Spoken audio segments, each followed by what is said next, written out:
रघुपर रघुनाथ पदे कोई बेअकुती कबे हम भूजा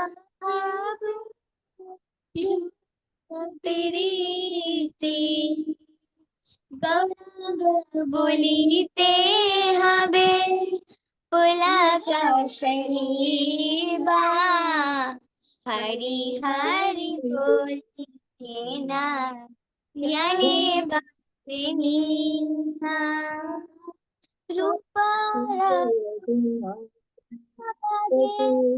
रघु मोर आशा प्रार्थना करें सदा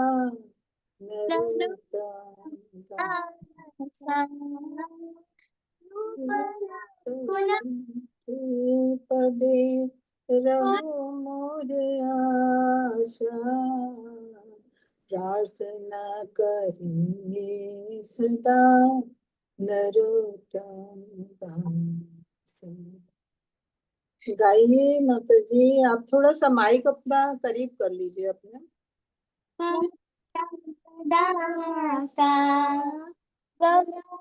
बोलीते हम पुलक शरीर हरि हरि बोलीते ना यानी बापनीना जय जय जय निताई गौरांग निताई गौरांग जय निताई गौरांग जय निताई गौरांग निताई गौरांग जय निताई गौरांग हरि बोल हरि बोल हरि बोल हरि बोल हरि बोल हरि बोल हरि बोल हरि बोल। हरे कृष्णा माता जी, थोड़ी बहुत त्रुटि हुई। हरे कृष्णा, कोई बात नहीं, बहुत अच्छा किया बच्चों ने, बहुत अच्छा किया। बस थोड़ा सा माइक करीब रखते, आवाज बीच बीच में बहुत कट रही थी। बाकी बहुत अच्छा, बहुत ही अच्छा माता जी, छोटी माता जी, बहुत अच्छा आपने गाया। हरे कृष्णा। धन्यवाद माता जी। ओम नमो भगवते वासुदेवाय। ओम नमो भगवते वासुदेवाय। ओम नमो भगवते वासुदेवाय। ओम अज्ञानतिमिरान्धस्य ज्ञानाञ्जन शलाकया चक्षुरुन्मिलितं येन तस्मै श्री गुरुवे नमः। श्री चैतन्य मनोभीष्टं स्थापितं येन भूतले स्वरूपा कदा मह्यं ददाति स्वपदान्तिकम्। वन्देऽहं श्रीगुरुं श्रीयुतपदकमलं श्रीगुरून् वैष्णवांश्च श्रीरूपं साक्षातं सगुणरघुनाथान्वितं तं सजीवम् सादतं सावधूतं परिजनसहितं कृष्ण चैतन्यदेवं श्रीराधा कृष्ण पादान् सगणललिता श्रीविशाखान्वितांश्च। हे कृष्ण करुणा सिन्धु दीनबन्धु जगत्पते गोपेश गोपिका कांत राधा कांत नमस्तुते। तप्त कांचन गौरांगी राधे वृंदावनेश्वरी वृषभानुसुते देवी प्रणमामि हरे। नमो वैष्णवपदाय कृष्ण पृष्ठाय भूतले श्रीमति भक्ति वेदांत स्वामी इति नामिने। नमस्ते सरस्वती देवी गौरवाणी प्रचारिणे निर्विशेष शून्यवादी पाश्चात्य देशतारिणे। जय श्री कृष्ण चैतन्य प्रभु नित्यानंदा श्री अद्वैत गदाधर शिवासादि गौर भक्त वृंद। हरे कृष्णा कृष्ण कृष्ण हरे हरे रामा राम राम हरे हरे, हरे कृष्णा कृष्ण कृष्ण हरे हरे, हरे राम राम राम हरे हरे, हरे कृष्णा कृष्ण कृष्ण हरे हरे, हरे राम राम राम हरे हरे। हरे कृष्णा सभी को सादर प्रणाम। सभी का 3 बजे की क्लास में स्वागत है। हरे कृष्ण माता जी, दंड प्रणाम। हरे कृष्ण माता जी, दंडवत प्रणाम। प्रणाम। हरे कृष्ण। स्क्रीन शेयर करते हैं। तो आज हमारा भक्ति रसामृत सिंधु का चैप्टर शुरू होगा। हरे कृष्ण। स्क्रीन शेयर हो रहा है। हरे जी कृष्ण। माता जी हो रहा है। आवाज क्लियर है? जी माता जी। तो अभी तक हम लोगों ने उपदेशामृत और ईशोपनिषद 2 बुक पढ़ी। अब आज हमारी तीसरी बुक शुरू हो रही है, भक्ति रसामृत सिंधु।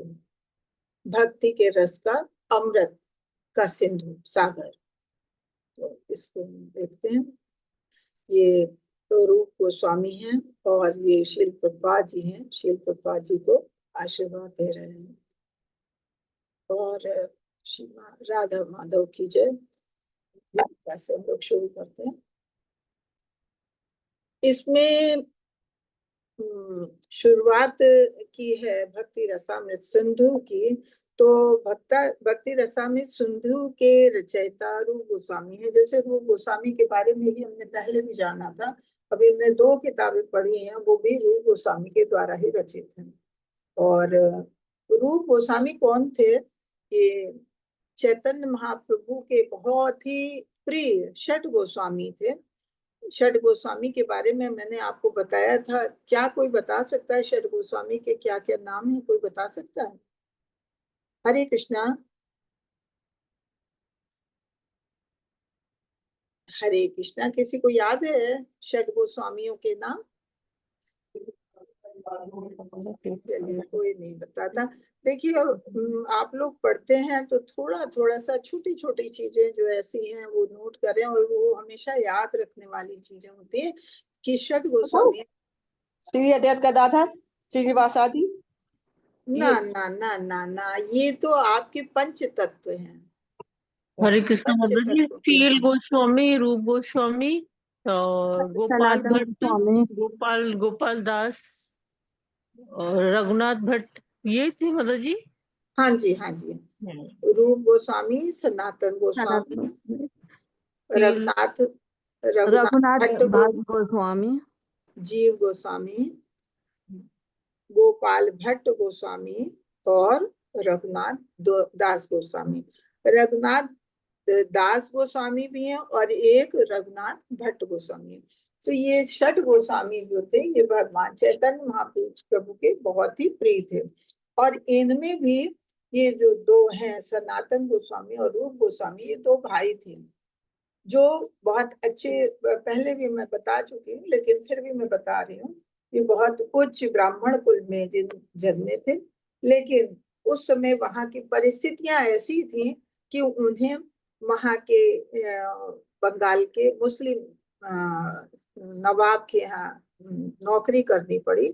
और वहां पे उस समय ऐसा होता था कि अगर मुस्लिम के यहाँ कोई नौकरी करे तो बाकी लोग उनको बिल्कुल अपने समाज से बेदखल कर देते थे। तो इस तरह से इन लोगों ने जब रूप गोस्वामी और सनातन गोस्वामी ने वहां पे नौकरी करी तो उनका नाम भी बदल दिया गया था। नाम भी उनके मुसलमान हो गए थे। जैसे दोनों भाइयों के नाम रूप गोस्वामी और सनातन गोस्वामी थे, तो इनको बदल के दाबिर खास और साकिर मलिक नाम दे दिए गए थे। तो ये लोग वहां नौकरी कर रहे थे लेकिन मन में भक्ति थी, और इन्हें जब चैतन्य महाप्रभु का पता चला तो रूप गोस्वामी ने अपनी नौकरी छोड़ दी। हालांकि इन्हें ये था कि हम तो अब मुस्लिम हो गए हैं, क्योंकि सारे इनका चाल चलन, रहन सहन, उठना बैठना सब मुस्लिम था। इनके परिवार ने इनको त्याग कर दिया था, लेकिन फिर भी ये मिले उनसे, चैतन्य महाप्रभु से। लेकिन चैतन्य महाप्रभु क्योंकि साक्षात भगवान थे, तो वो सबके मन की बात को जानते थे। उन्होंने इनको ज्ञान दिया, और फिर इन दोनों भाइयों को खाली ज्ञान ही नहीं दिया, भक्ति ही नहीं दी, दीक्षा नहीं दी, बल्कि इन्होंने गोस्वामियों का उच्च पद इनको प्रदान किया। तो ये उसमें से है रूप गोस्वामी जी और सनातन गोस्वामी जी। सनातन गोस्वामी बड़े भाई थे, रूप गोस्वामी छोटे भाई थे। तो रूप गोस्वामी के द्वारा ये रचित पुस्तकें हम पढ़ रहे हैं, जिसका अनुवाद प्रभुपाद जी ने हिंदी में किया है। तो ये रूप गोस्वामी सबसे पहले चैतन्य महाप्रभु से इलाहाबाद में मिले थे, और वहां पे उन्होंने उनको बहुत देर तक ज्ञान दिया था। तो उनके द्वारा लिखी हुई ये पुस्तक है। तो ये भक्ति रसामृत सिंधु उन्होंने लिखी। ये भक्ति रसामृत सिंधु का जैसे नाम ही ऐसा है, भक्ति के रस का अमृत का बना हुआ सागर। तो भक्ति के बारे में ही इसमें बताया गया है, भक्ति रस के बारे में ही बताया गया है। और इसका उद्देश्य क्या है, जैसे पहले बताया कि इसका इतिहास क्या है। रूप गोस्वामी की स्थिति, वृंदा पहले रूप गोस्वामी की स्थिति बताई, जैसे हमने बताया कि वो कौन थे, भगवान चैतन्य महाप्रभु के बहुत सर्वश्रेष्ठ गोस्वामियों में से उनका नाम है। 6 गोस्वामी उनके खास थे, उसमें पहले नंबर पे रूप गोस्वामी आते हैं। तो ये उनकी स्थिति है।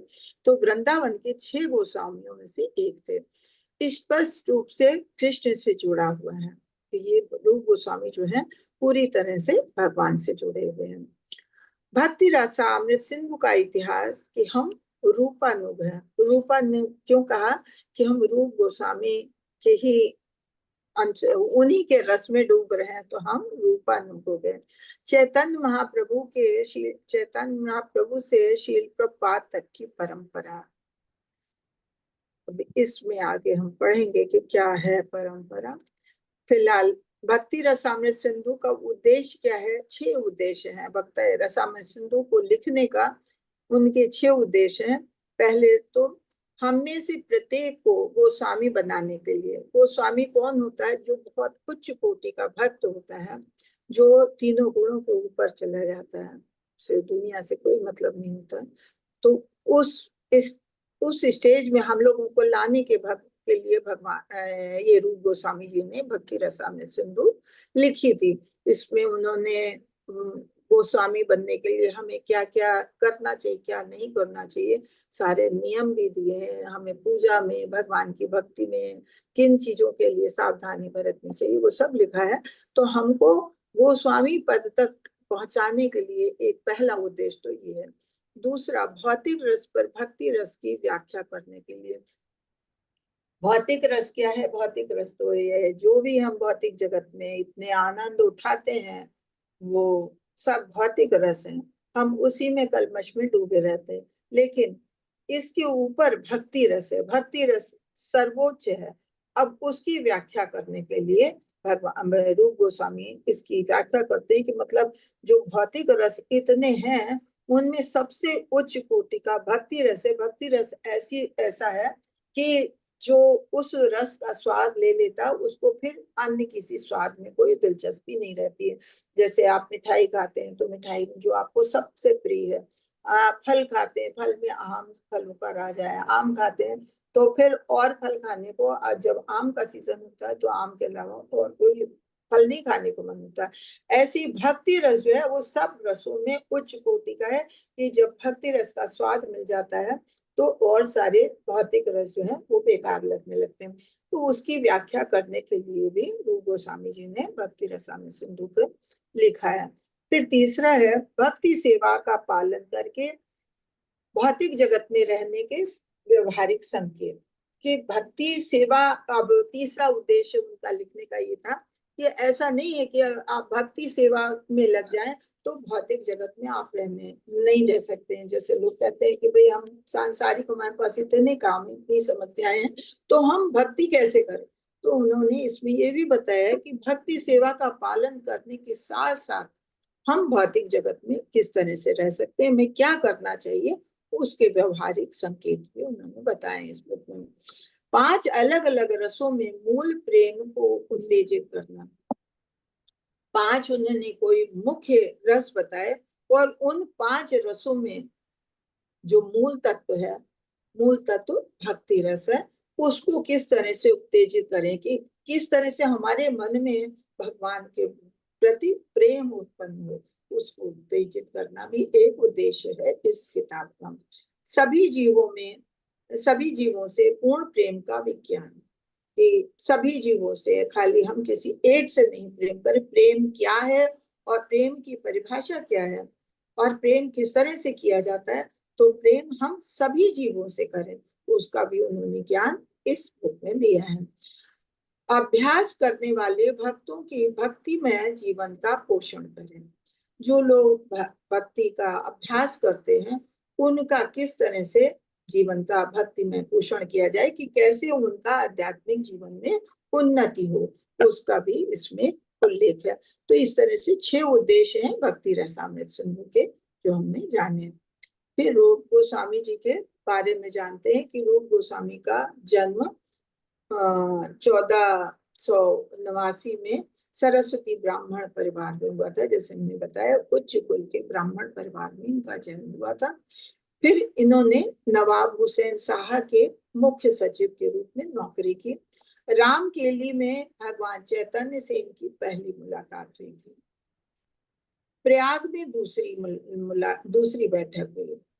रसाचार्य के नाम से इन्हें जाना जाता है। इन्हें रसाचार्य के नाम से जाना जाता है क्योंकि इन्होंने सारे भौतिक रसों के साथ साथ उसके ऊपर भक्ति रस के बारे में बहुत अच्छे से उल्लेख किया है, इसलिए इन्हें रसाचार्य कहा जाता है। अर्च विग्रह गोविंदा जी, रूप गोस्वामी के द्वारा, जैसे वृंदावन में अलग अलग गोस्वामियों के द्वारा अलग अलग अर्च विग्रह की उत्पत्ति हुई है, वैसे वहां वृंदावन में रूप गोस्वामी के द्वारा गोविंदा जी की उत्पत्ति हुई थी। अब अर्च विग्रह अपने आप प्रकट हुए थे।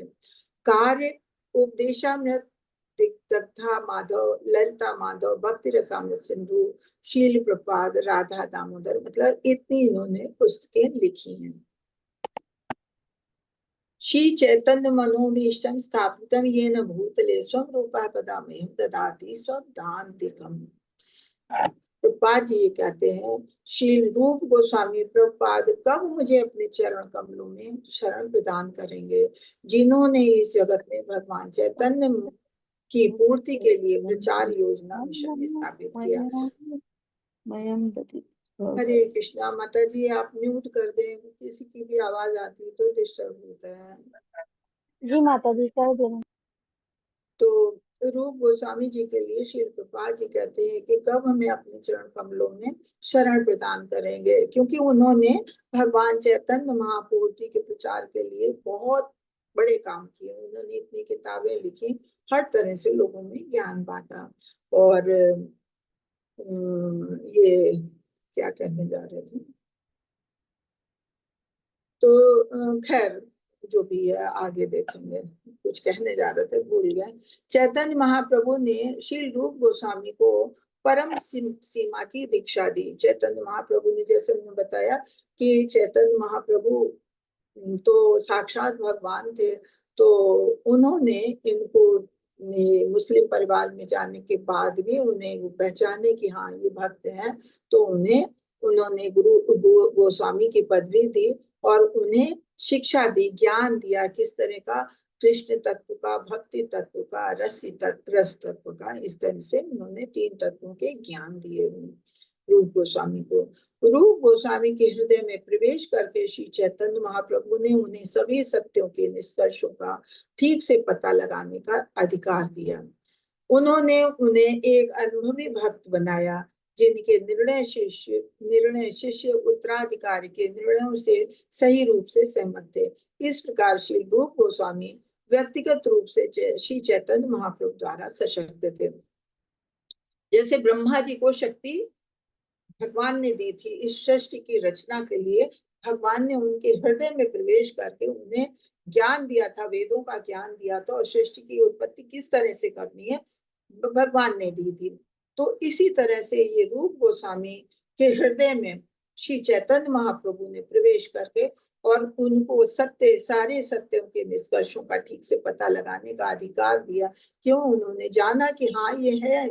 जब एक गुरु अपने भक्त को जानता है कि हाँ इसमें कितनी कैपेबिलिटी है, उसको क्या कार्य दिया जा सकता है, तो रूप गोस्वामी में उन्होंने वो भक्ति देखी, तो उन्होंने उनके हृदय में प्रवेश करके सत्यों के सारे निष्कर्षों को ठीक से पता लगाने का और एक अनुभवी भक्त बनाया, जिससे कि वो ऐसे अनुभवी भक्त बने कि उन्होंने अगर किसी को उत्तराधिकार बनाया, किसी को शिष्य बनाया, तो वो पूर्ण रूप से सत्य से सहमत थे। तो ये था रूप गोस्वामी को किस तरह से भगवान ने अपनी शक्ति के द्वारा सशक्त किया था। भौतिक रस पर भक्ति रस की व्याख्या, ये हमने पढ़ा था। ये अभी पहला उद्देश्य नहीं दिया, चलिए कोई बात नहीं। ये दूसरा उद्देश्य ही यही था कि भक्ति रस पर, पहला उद्देश्य तो यही था कि हम लोगों को सबको उच्च कोटि का गोस्वामी पद तक पहुंचाना। दूसरा था भौतिक रस पर भक्ति रस की व्याख्या। तो भौतिक रस, भक्ति रस क्या है? भक्ति अगर किसी में थोड़ी सी भी है, संकेत मिलता है, भक्ति प्रेम जागता है, तो भगवान की सेवा करता है। सेवा करता है तो प्रिय को खुश करने के लिए उद्देश्य से गतिविधि,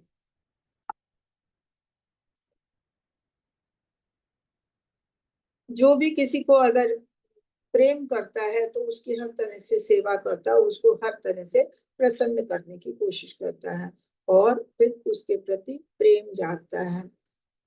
समाज से मानवता तक प्राथमिक चरण एक बुनियादी प्रवृत्ति है, हम इसके बिना नहीं रह सकते। कृष्ण से जुड़ने पर मिलती है तृप्ति, जड़ को पानी, एक स्विच को। हाँ, तो ये बताते हैं कि अगर किसी से प्रेम होता है तो उसकी सेवा करके उसको हर तरह से प्रसन्न करने की मनुष्य कोशिश करता है। ये मनुष्य की बुनियादी प्रवृत्ति है कि वो किसी न किसी से प्रेम करता है, प्रेम के बिना नहीं रह सकता है। चाहे माता पिता से करे, चाहे पत्नी से करे, चाहे बच्चों से करे, चाहे अपने मित्र से करे, ये उसका स्वभाव है कि वो बिना प्रेम किए नहीं रह सकता। तो पहला प्रेम पहले तो समाज में आता है, तो मानवता के नाते वो पारिवारिक प्रेम होता है, परिवार से प्रेम होता है। क्यों? क्योंकि ये उसकी प्रवृत्ति है कि वो जिससे मिलेगा तो किसी न किसी से प्रेम करेगा। लेकिन जैसे जैसे अगर उसमें भक्ति आती है तो भगवान से जब जुड़ता है, भगवान के प्रति प्रेम जागता है, तब उसे पूरी तरह से तृप्ति हो जाती है। तो तृप्ति कैसे होती? कहते हैं कि जिस तरह से अगर किसी वृक्ष के जड़ को पानी देते हैं तो पूरा पेड़ हरा हो जाता है। तो इस तरह से अगर भगवान से जुड़ने से वही तृप्ति मिलती है कि अगर भगवान को हम प्रसन्न करते हैं तो हमें सब तरफ प्रसन्नता मिलने लगती है। हमें लगता है हम सबसे जुड़ गए, सभी के प्रति हमारा प्रेम जागृत हो गया है। तो कहते हैं कि वो कौन सा स्विच है जो अगर हम स्विच दबाएं और सब तरफ रोशनी हो जाए, क्योंकि एक स्विच ही होता है, स्विच के माध्यम से पूरे घर को जगमगा सकते हैं, पूरे में रोशनी हो जाती है। तो वो स्विच हमारे भगवान का प्रेम है कि अगर हम भगवान कृष्ण के प्रति अपना प्रेम जागृत कर लेते हैं तो हमें सब तरफ खुशियां नजर आ, हर तरह से हमें आनंद का ही अनुभव होता है। ये है भक्ति। अब रस उन्होंने बताया, रस दो प्रकार के बताए। कैसे? पहले तो इन्होंने भक्ति रस अमृत सिंधु का व्याख्या की है। भक्ति रस अमृत और सिंधु, ये भक्ति के रस के अमृत का सागर। अब रस कितने प्रकार के? रस उन्होंने दो बताए कि रस सांसारिक रस होते हैं, भौतिक रस, और दूसरा है भक्ति रस जो हमें भगवान के प्रति होता है। तो सांसारिक रस के बारे में उन्होंने बताया कि ये फीका है, चपला सुख है और बेस्वाद भोग तत्व। इसके बारे ये क्या है, इसके बारे में हम जानेंगे कि पहले तो हम जाने रस क्या है। रस हमारे अंदर में एक शक्ति है। रस वो परोपकारी शक्ति है जो हमें किसी से भी, चाहे गृहस्थ से, चाहे राष्ट्र से, चाहे समाज से प्रेम करने के लिए प्रेरित करती है। वो शक्ति ही रस कहलाती है, जो हमें किसी से भी प्रेम करने के लिए प्रेरित करती है, वो शक्ति जो है वो रस कहलाती है। तो रस चाहे हम सांसारिक रस करें चाहे भक्ति भगवान से प्रेम करें, तो संसारी रस का स्वाद जो है वो क्योंकि एक जगह ठहरता नहीं। संसारी रस है, हमें कभी किसी चीज में आनंद आने लगता है, कभी किसी चीज में आनंद आने लगता है। तो हमारा सांसारिक रस जो है वो ऐसा रस है कि कभी एक जगह टिकता नहीं है। जैसे कोई अगर नौकरी करता है या बिजनेस करता है तो वो 7 दिन तक अपनी नौकरी में या काम में जुटा रहता है और परेशान होता है। वो करना भी उसे जरूरी है क्योंकि उसे अपना परिवार का पालन करना है, तो वो करता है, उसमें आनंद लेता है। लेकिन 7 दिन में वो इतना परेशान हो जाता है कि आखिर में वो सोचता है सप्ताह के अंत में जो लास्ट डे है तो उसमें वो सोचता है कि आज छुट्टी करते हैं और आज हम अपना कुछ और किसी और चीज में अपना मन लगाते हैं। जैसे लोग कहीं घूमने चले जाते हैं, कोई रेस्टोरेंट जाता है, कोई पिक्चर देखता है, कि मतलब हम थोड़ा सा अपना चेंज करें। 7 दिन तक हमने बहुत मेहनत कर ली और आज हम अपना थोड़ा सा चेंज कर लेते हैं। क्यों? क्योंकि ये रस टिकता नहीं, हम किसी चीज में एक तरह से मन नहीं लगा सकते हैं। तो ये जो है ये इस तरह से हम अपने जीवन को इधर उधर भोग रस में भोग त्याग करते हैं। इसको हम भोग त्याग कहते हैं कि हमारा मतलब मन किसी एक चीज में नहीं लगता है और हम अपने को चेंज करना चाहते हैं, अपने स्वाद को, सांसारिक स्वाद को चेंज करना चाहते हैं। कभी पिक्चर देख के, कभी अच्छी मैगजीन पढ़ के, कभी हम परिवार के साथ पिकनिक पे जाते हैं, कभी घूमने जाते हैं, कभी रेस्टोरेंट में जाते हैं। तो इस तरह से सांसारिक रूप रस जो है वो हमारा एक जगह टिकता नहीं है, हम किसी न किसी तरह से अपने में चेंज लाना चाहते हैं। तो इसको कहते हैं भोग त्याग, कि हम एक चीज में नहीं टिकते हैं, हम दूसरा अपना स्वाद चेंज करना चाहते हैं। तो ये भोग त्याग कहता है। लेकिन होता क्या है कि ये कोई भी इंद्रिय तृप्ति है, किसी तरह की भी इंद्रिय तृप्ति, चाहे पिक्चर देखना है, चाहे पति पत्नी का इंद्रिय तृप्ति के लिए कोई भी सुख है, तो वो कोई चीज भी किसी चीज से मन नहीं भरता है। अब एक काम किया फिर हमने उसको चेंज किया, जैसे नौकरी कर रहे हैं, हमने अपना चेंज करने के लिए लास्ट डे हम पिक्चर देखने चले गए या पिकनिक मनाने चले गए, लेकिन उससे भी हमारा पूरा नहीं पड़ना। फिर हम पलट के आते हैं, वही कार्य करते हैं, फिर हम मन उठता है तो फिर हम जाते हैं अपना चेंज करने के लिए। तो इस तरह से ये चपल सुख, यही चपला सुख, ये फीका जो कहा है, ये चपला सुख है। ये चपला सुख है कि जहां हम एक जगह नहीं टिक पाते हैं, पलट पलट के बार बार आना जाना पड़ता है। जैसे कोई भोग विलास में लगता है, काम में लगता है, संभोग में लगता है, तो वो संभोग का सुख भोगता है, लेकिन फिर उस समय लगता है उसकी तृप्ति हो गई, लेकिन फिर थोड़ी देर बाद फिर उसमें मन पर जिज्ञासा उत्पन्न होने लगती। तो ये क्या है? ये ऐसा सुख है कि जो हमें किसी तरह से तृप्ति नहीं प्रदान करने वाला है, हम भटकते हैं इधर उधर। तो ये चपला सुख है या भोग त्याग है। तो इस तरह का सांसारिक सुख जो है वो शाश्वत नहीं है, टिकाऊ नहीं है। लेकिन भक्ति का स्वाद जो है वो हमेशा कहते हैं नवीन नित्य होता है। हमेशा रोज नए से नए ढंग से हम भगवान की भक्ति में लग जाते हैं तो हमें भगवान इतने सुंदर लगते हैं, हमें लगता है भगवान का हम किस तरह क्या सेवा करें। आज हमने ऐसे भगवान का को सजाया, भगवान का श्रृंगार इस तरह से किया, कल और ढंग से करेंगे। हमें लगता है भगवान के लिए हम क्या नई नई चीजें बनाएं। तो ये जो है भगवान की भक्ति का स्वाद जो है वो हमेशा नित्य नया होता है और उसके आगे फिर सारे स्वाद जो हैं वो बेस्वाद लगने लगते हैं। ये बताया है सांसारिक सुख के ऊपर भक्ति का सुख। अब बताया अमृत। अमृत क्या है? भक्ति रस। भक्ति का रस जो है वो अमृत तुल्य है, जो हमेशा नया लगता है। और ये इसका सागर जो है ये अमृत का सागर है, आनंद का सागर है, कि अगर हम भक्ति रस के अमृत में डूब जाते हैं तो फिर आनंद ही आनंद है। फिर हमें किसी चीज की कोई चिंता नहीं रहती, किसी चीज से घृणा नहीं, कोई द्वेष नहीं, कोई किसी से ईर्ष्या नहीं, द्वेष नहीं, पूर्ण आनंद ही आनंद है। ये है भक्ति रसामृत सिंधु। ठीक है, तो हम इंद्रिय सुख की कुछ बूंदों को प्राप्त करने का प्रबंधन कर सकते हैं, लेकिन भक्ति रसामृत सिंधु का एक पूरा सागर सभी के लिए आसानी से उपलब्ध है। भक्ति रसामृत सिंधु को समझकर हम उस सागर की गहराई तक गोता लगा सकते हैं। मतलब अगर भक्ति रसामृत सिंधु में अगर हम पहुंच गए तो फिर हम भक्ति में डूब जाते हैं और हम पूर्ण आनंद को प्राप्त कर सकते हैं। आगे पढ़ते हैं।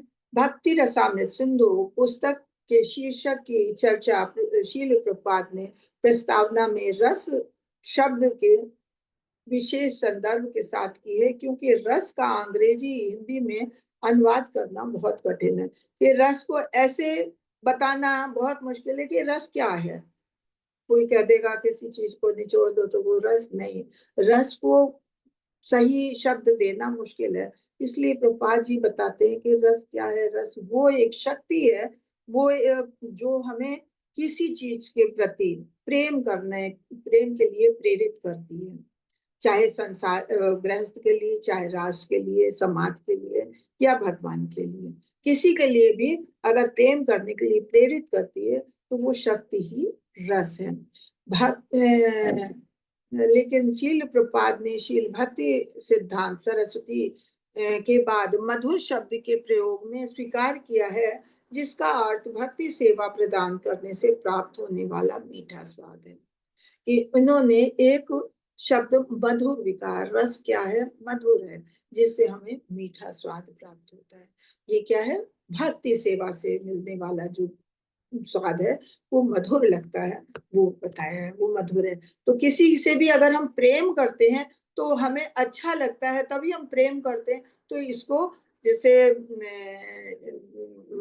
ये प्रभुपाद जी ने नाम रस का दिया, तो लेकिन भक्ति सिद्धांत सरस्वती ठाकुर जी ने इस शब्द को मधुर शब्द प्रयोग किया है। मधुर शब्द कि मधुर भी क्या है? अगर हम किसी से प्रेम करते हैं तो वो उसका स्वाद हमें मीठा लगता है, मधुर लगता है, तो इसलिए उन्होंने उसको मधुर कहा है। उच्चतम अर्थ में रस वास्तव में 5 अलग अलग प्रभाव के भाव या परमानंद से बना है। जब 5 प्रकार के भाव संयुक्त होते हैं तो वे रस उत्पन्न करते हैं। बाद में विभिन्न 5 प्रकार के भावों पर चर्चा की जाएगी। हम जो 5 रस बताए, तो 5 अलग अलग रसों की हम बाद में बात करेंगे।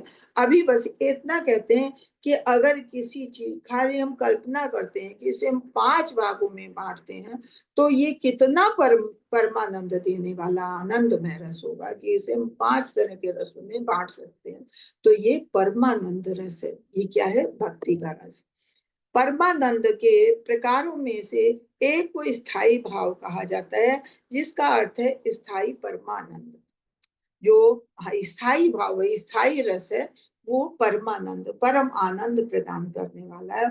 और ये स्थायी परमानंद 5 श्रेणियों में से एक में आएगा। तटस्था, सेवा भाव, मित्रता, माता पिता का स्नेह और वैवाहिक प्रेम।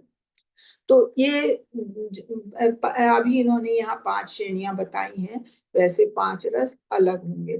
तो इन श्रेणियों में से एक में आएगा तटस्था, सेवा भाव, मित्रता, माता पिता के प्रति प्रेम, स्नेह या वैवाहिक प्रेम। ये भी प्रेम है, ये भी प्रेम करने की चीजें हैं कि कोई किसी को सेवा भाव से करता है, कोई मित्र भाव से, कोई माता पिता के भाव से स्नेह करता है, जैसे नंद यशोदा माता ने किया, या कोई वैवाहिक रूप में किसी से प्रेम करता, अपने पति से, अपनी पत्नी से, तो कोई भी भाव हो सकता है।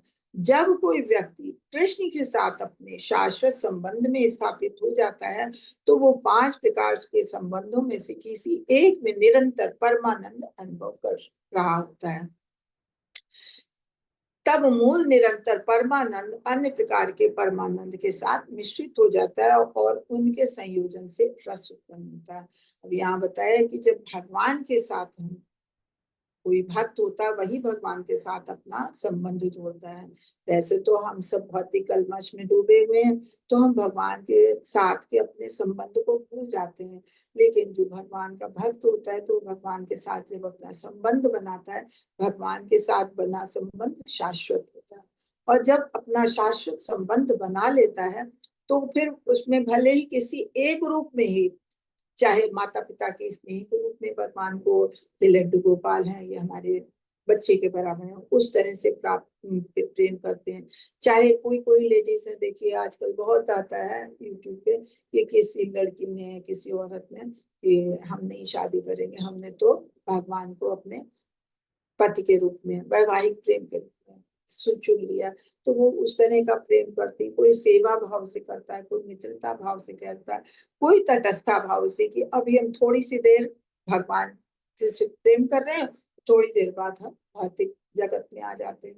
तो कहते हैं कि कोई भी अगर भगवान से एक संबंध स्थापित कर लेता है तो उसे फिर परमानंद का अनुभव होता है, फिर उसे दुनिया अच्छी नहीं लगती, उसे चाहे कुछ भी है, किसी भी रूप में भगवान से प्रेम करता है तो उसे परमानंद उसका मिश्रित हो जाता है। और वो यही जो संयोजन है ये रस उत्पन्न करता है, ये मधुर हमें आनंद प्रदान करता है, इसी को हम रस कहते हैं। भक्ति भक्ति सेवा है। अभी हम चैप्टर नहीं पढ़ रहे हैं, अभी हम खाली उसकी रूपरेखा, मुख कहिए, भूमिका कहिए, वो ही पढ़ रहे हैं। तो उसके बारे में जानने, ताकि हम जाने कि भक्ति रसामृत सिंधु क्या है, भक्ति में किस रस के बारे में कहा गया और किस तरह से हम इसमें आगे बढ़ेंगे। भक्ति भक्ति सेवा है, भक्ति एक सेवा है। रस आनंद की शक्ति जो लोगों को सेवा करने के लिए प्रेरित करती है। रस एक रिश्ते से आने वाला मधुर है। भक्ति एक अलग दिव्य, शाश्वत और परिपूर्ण है। भक्ति क्या है कि भक्ति एक तरह से भगवान की सेवा है और आनंद प्रदान करने वाला रस है। जो हमें अगर भगवान से प्रेम करते हैं तो वो तो हमने बार बार पढ़ा है कि भगवान क्योंकि दिव्य है तो भगवान भी शाश्वत है। तो भगवान के साथ हमारा अगर प्रेम भी होता है, अगर हम भगवान से भक्ति करते हैं, भगवान की भक्ति करते हैं, तो उससे मिलने वाला हमें आनंद भी जो है, रस भी जो है, वो दिव्य और शाश्वत होता है। तो हमें भगवान से भक्ति इसलिए करनी चाहिए क्योंकि हम दिव्य आनंद का, जो शाश्वत है, जो आनंद कभी मिटने वाला नहीं है। दुनिया में अगर हम किसी से भी प्रेम करते हैं, किसी भी चीज से, अपने पति से, अपने माता पिता से, अपने बच्चों से, अपने मित्रों से, किसी से, या अपने अगर हम कहीं नौकरी कर रहे हैं तो अपने जो भी हमारा बॉस है उससे, किसी से भी हम प्रेम करते हैं तो वो शाश्वत नहीं, आज है तो कल छूट जाएगा। कोई भी आप महसूस करिए, किसी का प्रेम भी शाश्वत नहीं है, सबका साथ छूटेगा, जब साथ छूटेगा तो प्रेम भी छूट जाएगा। खाली भगवान का प्रेम ऐसा है कि भगवान की अगर हम भक्ति करते हैं तो उनसे मिलने वाला प्रेम हमारा शाश्वत होगा, उनसे बना हुआ हमारा संबंध शाश्वत और दिव्य होगा, वो पूर्ण आनंद प्रदान करने वाला होगा। रूप गोस्वामी को स्वयं श्री चैतन्य महाप्रभु ने कहा था कि मैं परमानंद के इस महासागर का पूरी तरह से वर्णन नहीं कर सकता, लेकिन आपको इसकी बूंद चखने से आपको इस महासागर की गुणवत्ता का अंदाजा हो जाएगा। अब रूप गोस्वामी से चैतन्य महाप्रभु इस बात को कह रहे हैं कि जो भक्ति के रस के अमृत का सागर है, कह रहे हैं हम इस पूरे सागर का वर्णन तो नहीं कर सकते, लेकिन अगर सागर के एक बूंद के जल का भी आप स्वाद लेंगे तो स्वाद वही होगा जो महासागर का होगा। तो इसलिए कह रहे हैं खाली हम एक बूंद चखने क्या आपको अवसर देते हैं, जिससे आपको इस भक्ति के रस अमृत के सागर की गुणवत्ता का अंदाजा हो जाएगा। क्योंकि जैसे हम बताते हैं कि समुद्र के गुणवत्ता अगर हमें जाननी है तो समुद्र के पानी का केमिकल रिएक्शन हम चेक करें या उसमें से निकालिए एक बूंद पानी का, तो दोनों के गुण बराबर होते हैं। तो अगर हम उस सागर का, भक्ति रसामृत सिंधु का हम स्वाद लेना चाहते हैं तो उसमें कि अगर हम एक बूंद भी अगर हम अपना लेते हैं तो हमें उसकी गुणों का अंदाजा हो जाता है। तो वही चैतन्य महाप्रभु कह रहे हैं कि हम आपको एक बूंद चखने का अवसर प्रदान करते हैं, जिससे आपको भक्ति रसामृत सिंधु के गुणवत्ता का अंदाजा हो जाएगा। सांसारिक रस में सहन शक्ति नहीं होती, हमें स्थिति में बदलाव की जरूरत होती है। हमारी संवैधानिक स्थिति के कारण भोग त्याग की गतिशीलता बदल जाती है। इंद्रिय संतुष्टि चपला सुख है। तो क्या बताया, हमेशा इसकी बदलाव की जरूरत होती है कि सांसारिक सुख है, हमें किसी एक चीज में सुख नहीं मिलता। आज हम कह रहे हैं कि हम पिक्चर देखेंगे, हम आनंद लेते हैं, पिक्चर देखा मन भर गया, अगले हफ्ते कुछ और चेंज चाहिए, चलो हम लोग पिकनिक देखने चलते हैं, तीसरे हफ्ते फिर हमारा मन बदलता है, क्या वहां रोज रोज जाएं, कहीं नई जगह चलते हैं। तो इस तरह से हमारी जो सांसारिक रस है उसमें हमेशा हमें बदलाव की जरूरत होती है।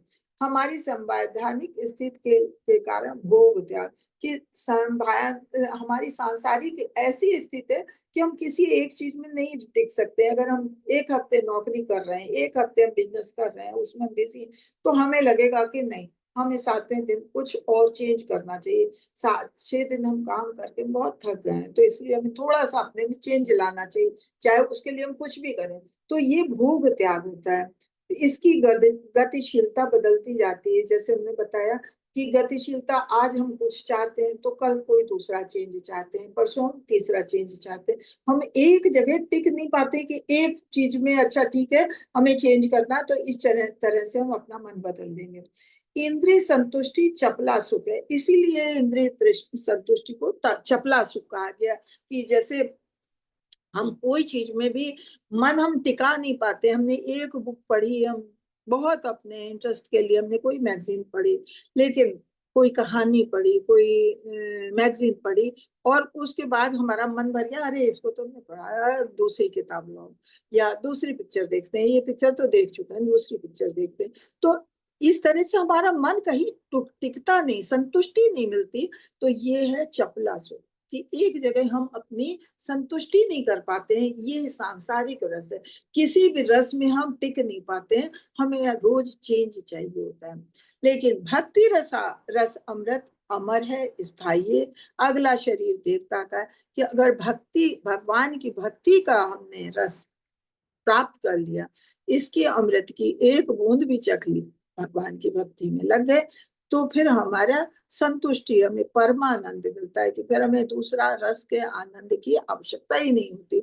और सबसे बड़ी बात कि इसका, अगर हम भगवान की भक्ति करते हैं, तो अगर हम नहीं पूरी भक्ति हो पाई, भगवत धाम तक नहीं भी पहुंच पाए, तो हम कम से कम देवता का शरीर या मनुष्य का शरीर तो पाएंगे, हम कोई निम्न श्रेणी का नहीं शरीर पाएंगे।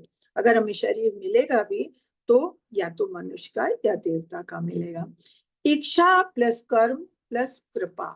पहले तो हमारी इच्छा हो भगवान से प्रेम करने की, हमारे मन में इच्छा जागृत हो, फिर उसी हिसाब से हम कर्म करें कि भगवान की सेवा करें। और इसमें भी खाली ये नहीं कि हमारी इच्छा है और हम कर्म कर रहे हैं तो हमें भक्ति प्राप्ति हो जाएगी, उसमें भगवान के हेतु की कृपा भी चाहिए। हम भगवान को इतना प्रसन्न करें कि भगवान की हम पर कृपा हो। जब तक भगवान की कृपा नहीं होगी तब तक हम भक्ति में नहीं आगे बढ़ सकते हैं।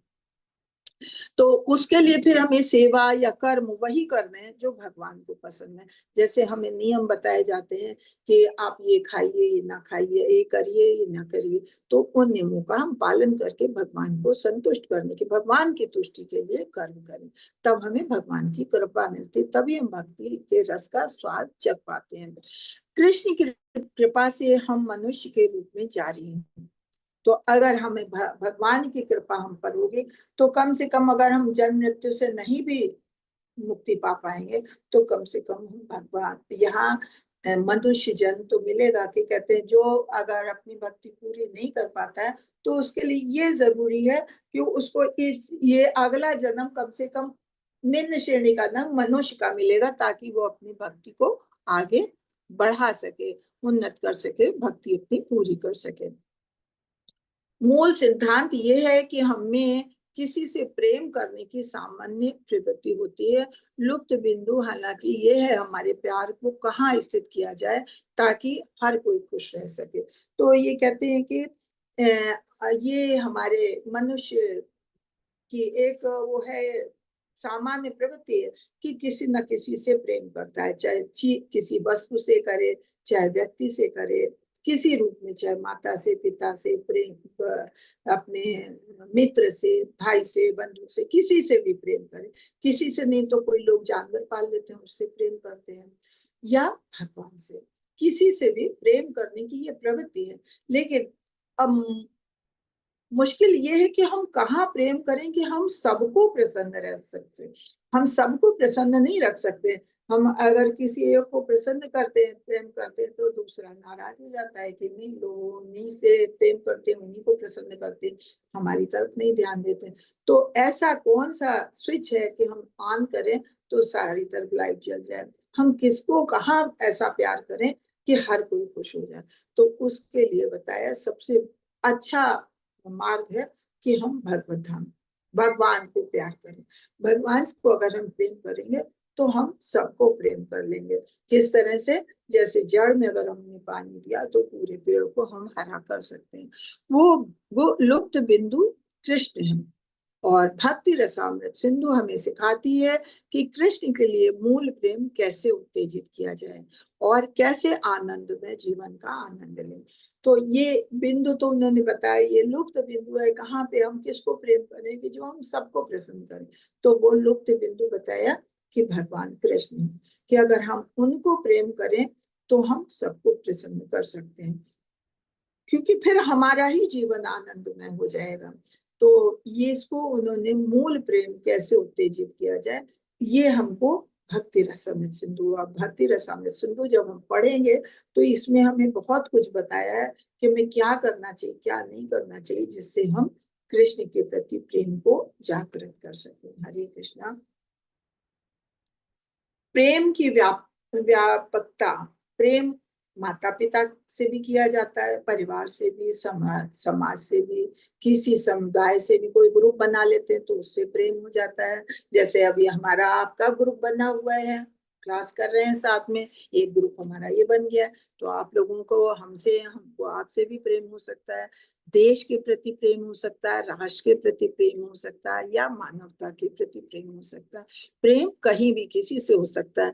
जब तक हम परम प्रिय कृष्ण को नहीं जान लेते, तब तक प्रेम पूर्ण प्रवृत्ति अपूर्ण रूप से पूर्ण होती है। कि हम चाहे जितना भी किसी को भी प्रेम करें, लेकिन अगर हम भगवान को नहीं प्रेम करते, भगवान से प्रेम नहीं करते, तो हमारी प्रेम की प्रवृत्ति जो है वो अपूर्ण रहती है। इसलिए हमें भगवान से प्रेम करना चाहिए। कृष्ण को खोने का अर्थ है स्वयं को खोना। आत्म साक्षात्कार और कृष्ण प्राप्ति साथ साथ चलती है। अगर हम भौतिक जगत में आते हैं और सब कुछ, हर चीज का आनंद लेते हैं, लेकिन भगवान को भूल जाते हैं। अगर हम भगवान को भूल जाते हैं तो इसका मतलब हम स्वयं को भूल गए। स्वयं को कैसे भूलते हैं? कि हम क्या है? हम आत्मा है। हम लोगों ने शुरू से पढ़ा है हम आत्मा है। लेकिन जब हम कृष्ण को भूलते हैं तो हम अपनी पहचान अपने शरीर से करने लगते हैं, और शरीर से संबंधित जो लोग हैं उनसे प्रेम करने लगते हैं, और उनसे प्रेम करते करते हम इतना यहाँ के भोग में व्यस्त हो जाते हैं कि हम भगवान को भूल जाते हैं। भगवान को भूले तो फिर हम अपने को ही भूल गए कि हम क्या हैं। हम अपनी असलियत को तो भूल गए कि हाँ, हम शरीर नहीं, हम तो आत्मा है। हमें तो शरीर खाली यहाँ की कर्म भोग के लिए मिला है, हम अपने को ही भूल जाते हैं। तो कहते हैं अगर आत्म साक्षात्कार है तो कृष्ण प्राप्ति साथ साथ चलती है। आत्म साक्षात्कार क्या है? आत्म साक्षात्कार यही है कि हम अपनी स्थिति को जाने कि हम क्या हैं, शरीर नहीं, हम आत्मा है। शरीर हमें किस लिए मिला है? अपने कर्म करने के लिए मिला है, एक साधन है जिसके द्वारा हम अपने कर्म कर सकते हैं। तो अगर हम अपनी पहचान आत्मा के रूप में जानते हैं तो हम फिर भगवान के साथ अपने संबंध को भी जागृत कर लेते हैं। जब हमें मालूम है हम आत्मा है, तो और इस शरीर के अंदर कौन है? परमात्मा का अंश है, वही हमारा मित्र है, वही हमारा संगी है, वही हमारा साथी है।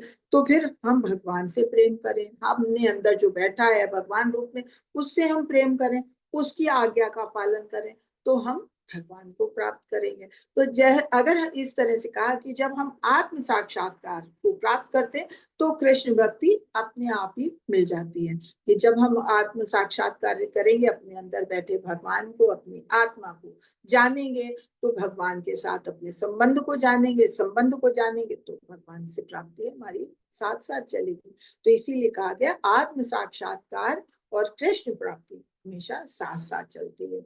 कृष्ण से प्रेम करके प्रत्येक जीव को प्रेम करना शांति और सद्भाव है। जब भगवान से प्रेम करते हैं तो हमें प्रत्येक जीव में भगवान नजर आता है, और फिर हम सबको प्रेम करते हैं। इस तरह से सभी जगह शांति और सद्भाव का होता है। अब ये दूसरा प्रस्तावना, ये भी देख लेते हैं आज, कि है काफी बड़ा।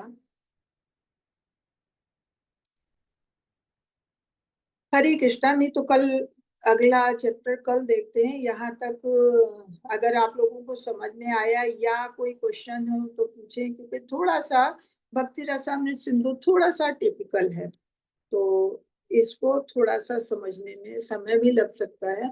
अगर किसी का कोई प्रश्न हो तो प्लीज आप लोग प्रश्न करें। कल हम दूसरा चैप्टर लेते हैं। अभी चैप्टर तो नहीं, अभी तो शुरुआती है, भूमिका है, प्रस्तावना है। हरे कृष्णा। किसी का कोई प्रश्न? हरे कृष्णा।